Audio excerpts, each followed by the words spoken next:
Hello and welcome to my unboxing of the Aerocool qs-180. So this is a very cheap case. So it supports up to mini ATX cases, motherboards. And yeah, I bought it because it is exactly what I said earlier, cheap. Yeah, so it is the cheapest case I can get within the borders of Denmark, with space for a large graphics card. It's exactly 2 centimeters longer than many of the others I could get, and I needed exactly 2 millimeters. That's a bit overkill. So let's get it up. It's gonna be noisy, so yeah, sorry.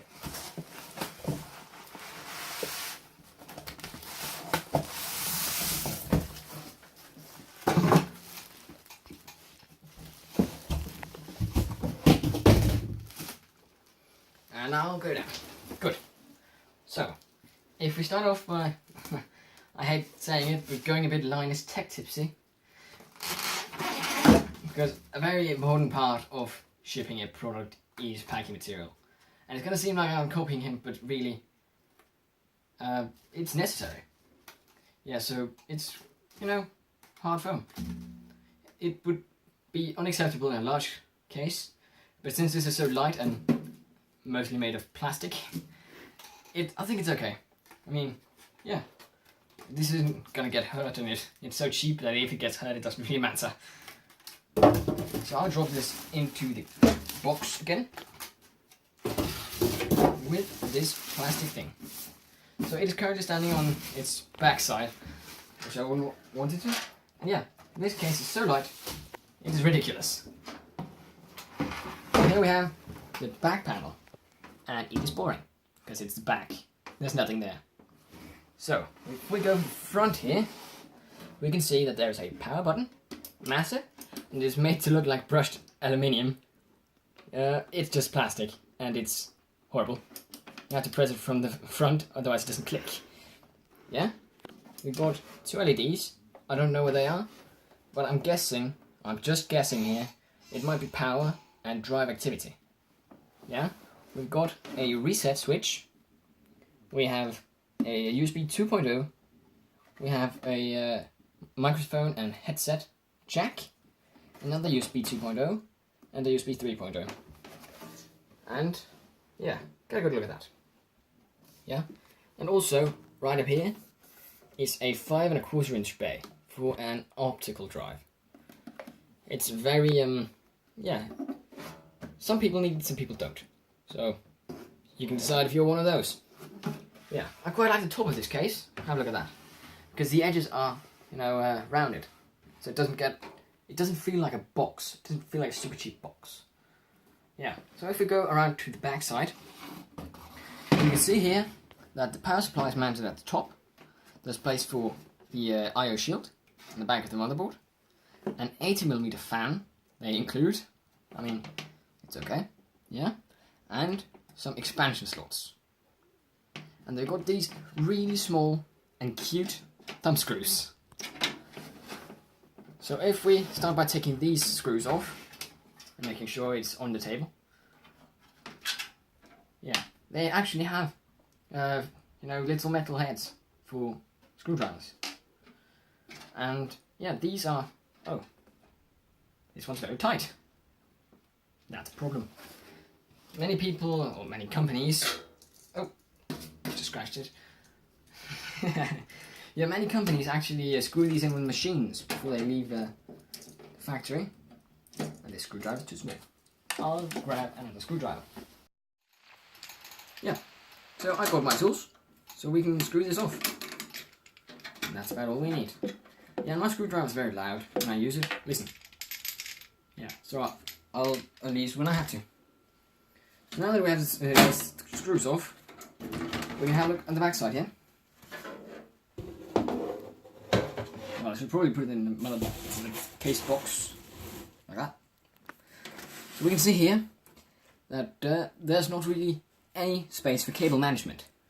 There's a big cutout here for the motherboard, and there are some places where you can mount a few cables and some loops for, exactly that, mounting cables. but there's simply not enough space in here. And they did actually put a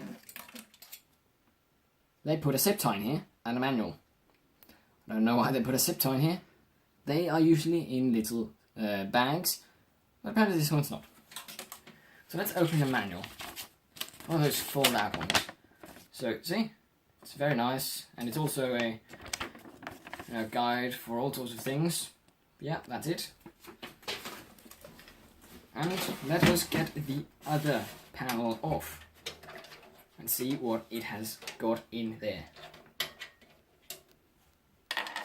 Yeah, so let's get it off. So on this side panel, it has got place for a 120mm fan.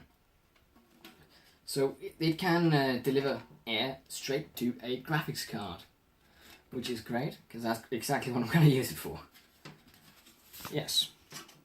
And I actually quite like the bulge that it's got. It's sort of, well, it's sort of useless, but I like it. It makes it different.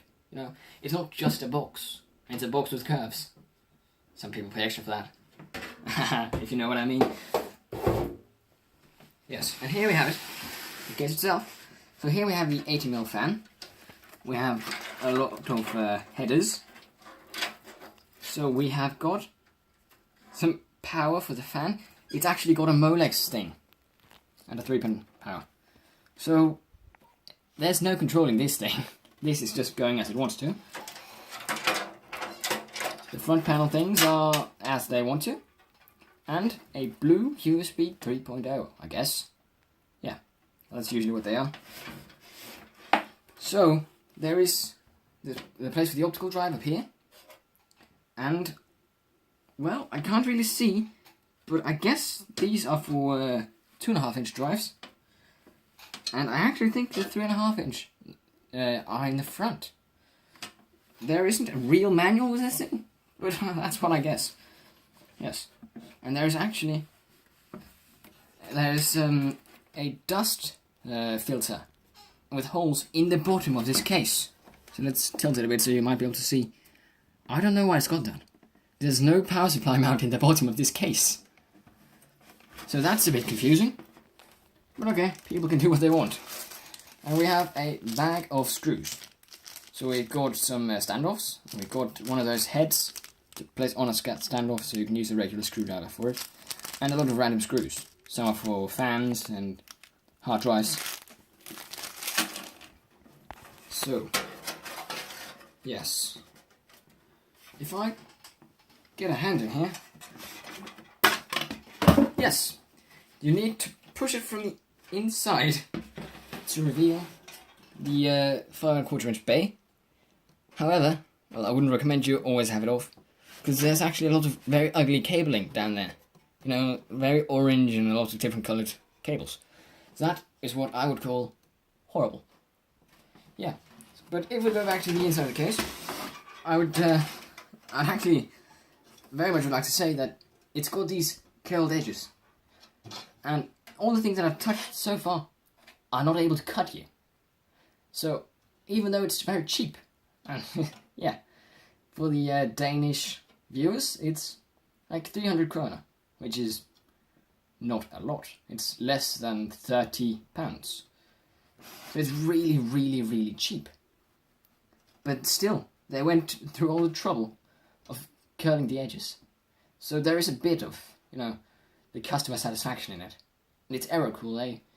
They're not the biggest name out there, but they certainly make themselves heard sometimes. So, yes, I would probably say that this is it. And, yeah, I hope you enjoyed, and you know, keep an eye on the channel, because more unboxings are sure to come.